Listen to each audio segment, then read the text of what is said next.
به أجمعين أما بعد فأعوذ بالله السميع العليم من الشيطان الرجيم فذكر إن نفعت الذكرى سيذكر من يخشى۔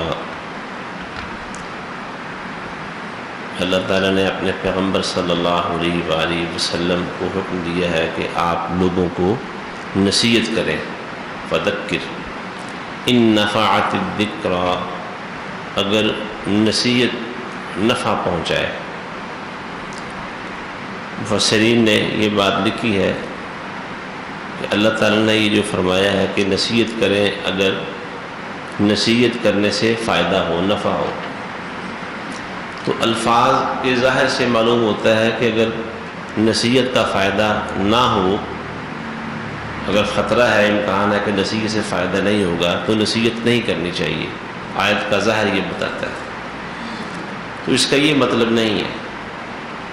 کہتے ہیں کہ قرآن مجید کی دوسری آیتوں کو اور مقامات کو سامنے رکھیں تو پتہ یہ چلتا ہے کہ اس کے معنی یہ ہیں کہ نصیحت کرنے سے نفع ہو یا نہ بھی ہو تو نصیحت ضرور کریں، تاکہ اللہ کی حجت پوری ہو جائے نا، دلیل قائم ہو جائے، کوئی شخص یہ نہ کہہ سکے کہ مجھے نصیحت نہیں کی گئی۔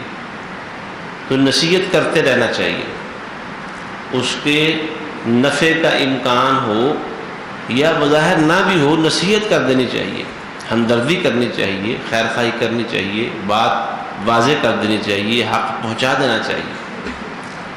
پھر اللہ تعالیٰ نے فرمایا سَيَذَّكَّرُ مَن يَخْشَىٰ، وہ شخص ضرور نصیحت قبول کرے گا جس کے دل میں اللہ کا ڈر ہوگا۔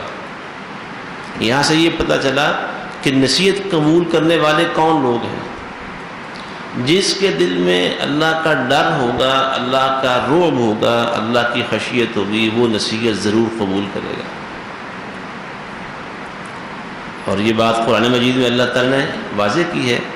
سورہ یاسین کے آغاز میں فرمایا کہ انما تنذر من اتبع الذکر وخشی الرحمن بالغیب۔ اے پیغمبر، آپ کے ڈرانے کا فائدہ اسی شخص کو ہوگا جو الذکر یعنی قرآن مجید کی پیروی کرتا ہے، وخشی الرحمن بالغیب، اور جو اللہ الرحمن سے تنہائیوں میں ڈرتا ہے، بالغیب غیب میں، خلوت میں۔ سامنے ڈرنا بڑا آسان ہے، لوگوں کی موجودگی میں اللہ سے ڈرنے کا اظہار کرنا، مظاہرہ کرنا، یہ بڑا آسان ہے۔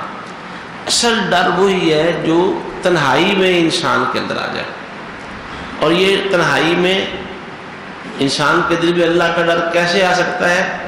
روزہ اس کا بہترین ذریعہ ہے۔ ایک کام انسان کو نہیں آتا تو کیسے آئے گا؟ سیکھنے سے آئے گا نا۔ تو روزہ سکھاتا ہے کہ تنہائی میں انسان اللہ سے کیسے ڈر سکتا ہے۔ اب دیکھیں دن میں روزہ رکھنے کے دوران کتنے مواقع ایسے آ سکتے ہیں کہ پیاس کی شدت کی وجہ سے انسان پانی پی سکتا ہے، بلکہ ہر وضو کے وقت، دوپہر، ظہر اور عصر کے ٹائم، جب گرمی شدت اختیار کر چکی ہوتی ہے، اور روزہ بھی انسان کے اوپر اپنی شدت کے ساتھ طاری ہوتا ہے، بات کرتے ہوئے انسان کی زبان اس کے حلق اور تالو سے چپک جاتی ہے، تو وضو کرنے کے دوران پانی انسان کے منہ میں داخل ہو چکا ہے، اس کے حلق سے کتنا فاصلہ رہ جاتا ہے، اور کلیوں کے دوران اگر وہ ایک دو گھونٹ پانی اپنے پیٹ میں اتار لے تو کون دیکھنے والا ہے، کون جاننے والا ہے سوائے اللہ الرحمن اور الرحیم کے۔ اس اللہ سے ڈر کر ہی ایک روزے دار انسان پانی کا ایک گھونٹ تو درکنار، ایک قطرہ تک اپنے حلق سے نیچے اتارنے سے بچتا ہے، بلکہ احتیاط کرتے ہیں، جیسے رسول اللہ صلی اللہ علیہ وآلہ وسلم نے فرمایا جب روزہ رکھا ہوا ہو تو کلی کرنے میں احتیاط کیا کرو، پانی زیادہ حلق کی گہرائی تک نہیں جانا چاہیے۔ تو مومن آدمی احتیاط کر رہا ہے، کس سے ڈر کر؟ کوئی ایسی، ویسے تو لکھا ہوتا ہے ہر جگہ پہ آج کل کہ خبردار کیمرے کی آنکھ آپ کو دیکھ رہی ہے، بازاروں میں، سڑکوں میں، چوکوں چراہوں میں۔ میں پچھلے دنوں ایک مسجد میں گیا تو مسجد کے باہر بھی یہی بورڈ لگا ہوا تھا، خبردار کیمرے کی آنکھ آپ کو دیکھ رہی ہے۔ تو کون سا کیمرہ ہے گلے کے اندر جو لگا ہوا ہے جس سے نگرانی ہو رہی ہو؟ کس چیز کا ڈر ہے کہ پانی حلق سے نیچے نہیں جا رہا؟ کون ہے؟ کون سی ہستی ہے؟ وہ اللہ سبحانہ و تعالی ہے جو عالم الغیب والشہادہ ہے۔ اور یہ پریکٹس 30 دن، اور ہر دن میں انسان جب وضو کرتا ہے تو کئی دفعہ موقع آتا ہے کہ پانی پی سکتا ہے لیکن نہیں پیتا. یہ ہے وہ الخشی الرحمن بالغیب، جو خلوت میں تنہائی میں رب سے ڈرتے ہیں. قرآن کی نصیحت کا اثر انہی پر ہوتا ہے جو خلوت میں اللہ سے ڈرتے ہیں. انما تنذر من اتبع الذکر وخشی الرحمن بالغیب. قرآن کی اس سے یہ بھی پتہ چلا کہ وہ لوگ جن پر قرآن کی نصیحت اثر کرتی ہے وہ لوگ ہیں جو اللہ سے ڈرنے والے ہیں. سیذکر من یخشی، نصیحت وہ شخص ضرور قبول کرے گا جس کے دل میں رب کا ڈر ہے. اور اگر نصیحت اثر نہیں کر رہی، نصیحت کی گئی ہے، قرآن کا حکم سنا دیا گیا، پیارے پیغمبر صلی اللہ علیہ وآلہ وسلم کا ارشاد پہنچ گیا، تبدیلی نہیں آ رہی، انسان گناہ نہیں چھوڑ رہا، نافرمانی ترک نہیں کر رہا، اس کا مطلب ہے کہ اس کے دل میں رب کا ڈر نہیں ہے. بلکہ اللہ نے فرمایا وَيَتَجَنَّبُهَا الْأَشْقَى، اس نصیحت سے وہی شخص منہ موڑے گا جو پرلے درجے کا بدبخت ہوگا. کیونکہ نصیحت کس کی نصیحت، فرمان کس کا ہے؟ اللہ سبحانہ و تعالیٰ کا. جس اللہ کی شان یہ ہے کہ وہ اکبر ہے، اللہ سب سے بڑا ہے. اس سب سے بڑے کی نصیحت انسان کے پاس آئے، اور جس میں انسان کا نفع ہے دنیا کا بھی آخرت کا بھی، اور اس پر نصیحت اثر نہیں کر رہی، اس سے بڑا بدبخت انسان کو بھی. اللہ قرآن مجید میں جن چیزوں کو ممنوع قرار دے دے، حرام قرار دے دے، اور مومن ان کے معاملے میں پھر بھی جرأت کا مظاہرہ کرے، دلیری کا مظاہرہ کرے، اس سے بڑا احمق، اس سے بڑا بدبخت کون ہو سکتا ہے؟ تو نصیحت قبول کون کرتے ہیں؟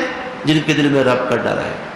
اور جو قبول نہیں کرتے نصیحت، پتہ یہ چلا ان کے دلوں میں رب کا ڈر نہیں ہے. انسان کہتا ہے نہیں جی میں تو اللہ سے بڑا ڈرتا ہوں، بڑا ڈر لگتا ہے مجھے، میں نصیحت قبول نہیں کرتے، حرام کاری چھوڑتے نہیں ہیں، حرام خوری چھوڑتے نہیں ہیں، حرام کاروبار نہیں چھوڑتے، جھوٹی قسمیں تم نہیں چھوڑتے، جھوٹا کاروبار نہیں چھوڑتے، 2 نمبری ترک نہیں کرتے.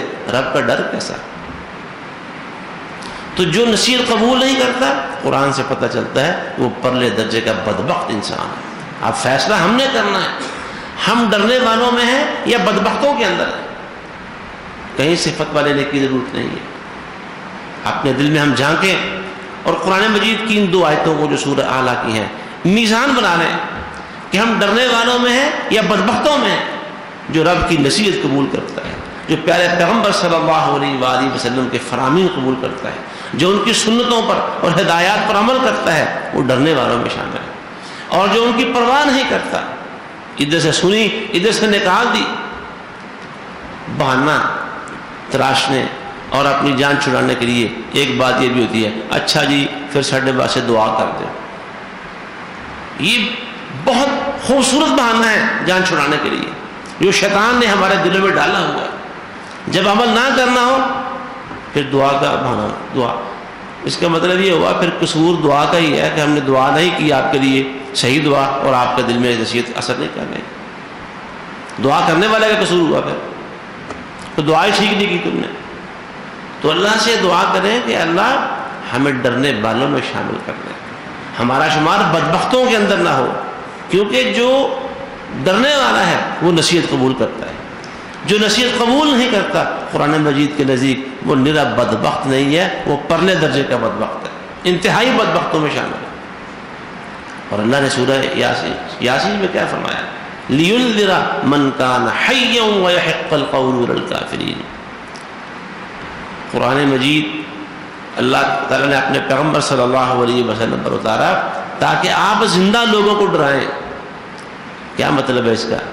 جو قرآن کی نصیحت اور قرآن کے ڈرانے کا اثر لیتا ہے وہ زندوں میں شامل ہے، اور جس پر قرآن کی نصیحت اثر ہی نہیں کرتی وہ کیا ہے؟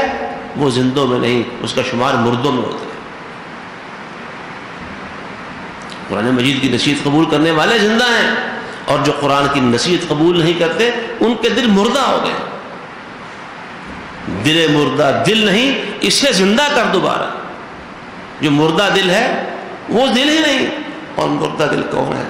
جو قرآن کی نصیحت قبول نہیں کرتا. جو قرآن کی نصیحت قبول کرتا ہے وہ زندوں میں شامل ہے. انسانوں دلوں کی زندگی قرآن کے اندر ہے. وہ کیا اس نے کہا ہے پنجابی میں، مورخنوں کی پند نصیحت سے پتھروں کی پاڑا، مورخنوں کی پند نصیحت پتھروں کی پاڑا، پورے نے اللہ کے کھمب چڑھائیے انت کاڑے دا کاڑا. مورخ آدمی پہ نصیحت اثر نہیں کرتی. اگر ہمارے اوپر قرآن کی نصیحت اثر نہیں کرتی، اس کا مطلب یہ ہوا ہم مورخ ہیں، ہم مردوں میں شامل ہیں، اور ہم پھر قرآن مجید کے مطابق پرلے درجے کے بدبختوں میں شامل ہیں. جائزہ لیں اپنا. ہم اللہ سے مدد مانگتے ہوئے اس مہینے میں کوشش کریں، اللہ سے توفیق طلب کریں تو بدبختوں سے نکل کر ہم زندوں میں اور ہم اللہ سے ڈرنے والوں میں شامل ہو سکتے ہیں. تو قرآن مجید کی ان 2 آیتوں کو جو سورہ اعلیٰ میں ہیں اپنے لیے ہمیں میزان بنا لینا چاہیے کہ جو نصیحت قبول کرتا ہے وہ ڈرنے والوں میں شامل ہے، اور جو نصیحت کو اپنے دل میں زندگی میں جگہ نہیں دیتا، اپنے دل میں نہیں اتارتا، وہ بدبختوں میں شامل ہے. اللہ ہمیں بدبختوں سے بچائے اور اپنے ڈرنے والوں میں شامل فرمائے. وآخر دعوانا ان الحمد للہ رب العالمین.